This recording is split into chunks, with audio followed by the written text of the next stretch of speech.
Hey everyone, Heather here with another 2-minute tips video from eCourse Alley. Today I'm going to talk about creating images for social media and how it's not as fast and easy as people may say it is. It takes time to create a great image to promote your website or your course, not to mention creating different images for all the different dimensions required by each social media platform. So if creating images isn't easy, how can it be made easier? Well, here are some tips. Look up the dimensions for the social media images online. Here's an infographic that may help you. I will link to this below as well. If you are using Canva or similar free image creator software, make templates with the proper dimensions and save these.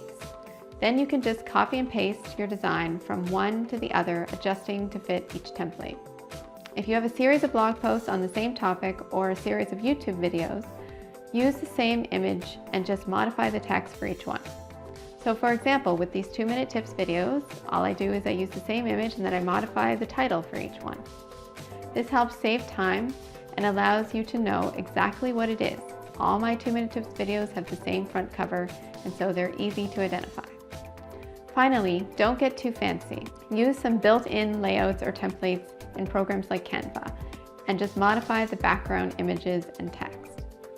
So for example, here is what the layout options look like in Canva for a Pinterest pin design. So let's recap. Know the social media image dimensions. Make templates. Use programs like Canva to do this.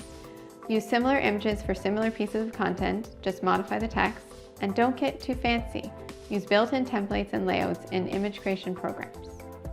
Well, that's all for today's tip. Please like and subscribe to our ECA YouTube channel to get updates from us when we will post more videos. Also, leave a comment and let us know what you'd like to learn about when starting and growing your online course business. Thanks for stopping by, and I'll see you next time.